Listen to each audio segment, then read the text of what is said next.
Hi there everyone, I'm White Knight, and I've just gone back from seeing the film Prometheus, which is the 5th addition to the Alien franchise, and it's one of the most anticipated films of 2012. Anyway, what did I think of it? I liked it. I really liked it. I thought it was a good, solid sci-fi film. I really enjoyed it for what it was. Okay, now I'm going to give a brief review of the film, and I'm going to keep it spoiler-free, so that way it won't be unfair to those who haven't really seen the film before. So, yeah, let's check it out. Okay, now I'll give a brief plot of the film, because after you've seen the trailer, you're all probably thinking, what is it about? Okay, well, pretty much, it starts off with a group of archaeologists who discover ancient ruins of civilizations separated by centuries, have nothing in common, but as it turns out, they each had a map, and that is actually a bunch of stars that is in a solar system somewhere in the universe, and that is believed to be where the gods are, the people who created humanity. So yeah, they pretty much, they're just, they sent a ship known as the Prometheus with a crew of 17 scientists to pretty much investigate the planet and to find out what they can, but however things do go wrong, and that's pretty much the plot. And now the good points and the bad points to the film. Okay, I'll start with the good points. So, number one, the visual effects. They are just fantastic. Absolutely fantastic. And it's what you expect from Ridley Scott, who is a visionary director, kind of like Stanley Kubrick and James Cameron. The visual effects are just done so well. The ship looks realistic, the landscape looks realistic, the structures look really. It's just a feast for the eyes, a real feast for the eyes.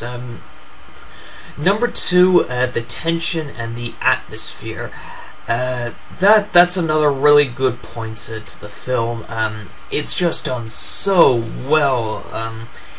Like, for example, when the team's discovering the ancient ruins, you feel that there's something wrong, but you don't know what it is, and you kind of feel tense about it. And also, there are certain scenes that are some pretty grotesque scenes that really give that distinguished chill in your spine.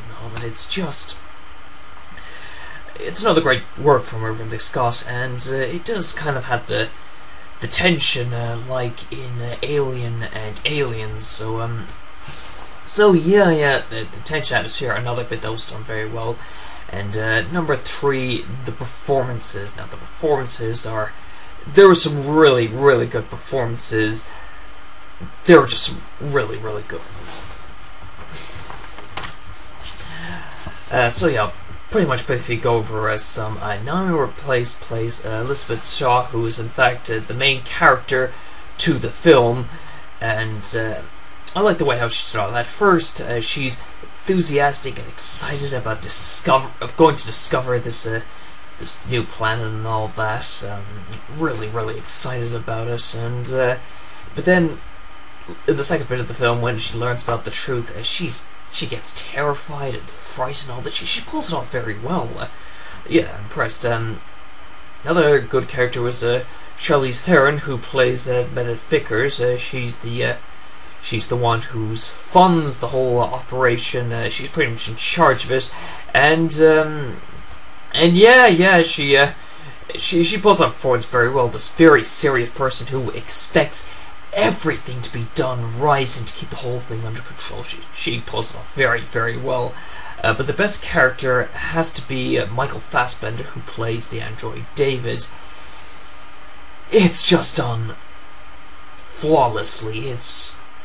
Michael Fassbender is a really good actor, and he pulls out the performance very well. An android who doesn't completely understand everything about humanity.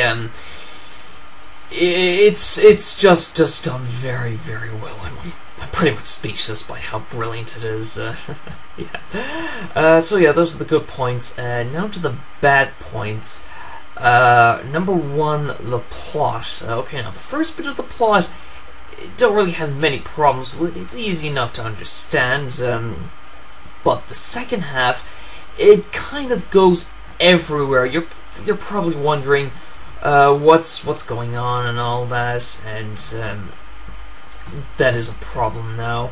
In order to understand roughly what's going on, you have to see the first Alien film. That is something that I recommend before seeing Prometheus. Watch the first Alien, because if you do that, you will know some scenes, some bits would make sense, and yeah, it does answer some questions, but it doesn't answer every single question. However, at the end of the film, it leaves with little room for a sequel, and I suggest that is roughly what they're going to answer the rest of the questions in the sequel. So yeah, anyway, the plot, it's not absolutely brilliant, and you would have to see the first Alien or to understand it. So yeah, that is technically a weak point. The second bad point of the film is the characters. Okay, and the performances, there were a lot of really good performances, but development is another problem with the film. Only a handful of characters are developed, and as I said, there's a crew of 17 people, and that's quite an awful lot. In the first film, there were about 7, a decent amount to handle, and yeah, they pretty much, you just kind of sympathize with them and all that, and then well, they got killed by the alien, except for Signal Weaver. Yeah. And the second film, you have the military. Well, it gets brought down to a few members, but you get to know them, you get to sympathize with them and all that, and yeah. So that's that. And in Prometheus, there are about 17. That's quite a large amount of crew members to handle, and only a handful of them, as I said, actually get properly, well, kind of get some development, but not all of them. So yeah, character development, that's another weak point to the film. But overall, Prometheus, it's a really, really good, solid sci-fi film, and I'm glad I watched it. I enjoyed it for what it was worth. And now, compared to the other Alien films, well, I liked it a lot better than Alien 3, and I liked it better than Alien Resurrection, but it's not as good as Alien and Aliens, because both these films are classics, and the characters and plot are done a lot better and all that, but still, Prometheus, it's done very well, and Ridley Scott actually does a really, really good job at it. I mean, it's been a while since he's done science fiction films. The last one he did was Blade Runner, and yeah, he still kind of has it in him. So yeah, Ridley Scott, he actually does a really, really good job, and so yeah, I say, yeah, go check it out if you want to, but watch the first Alien film, just be sure what's going on. Either way, that's the review of Prometheus, and yeah, that's pretty much it. So yeah, I guess I'll see you then. So long.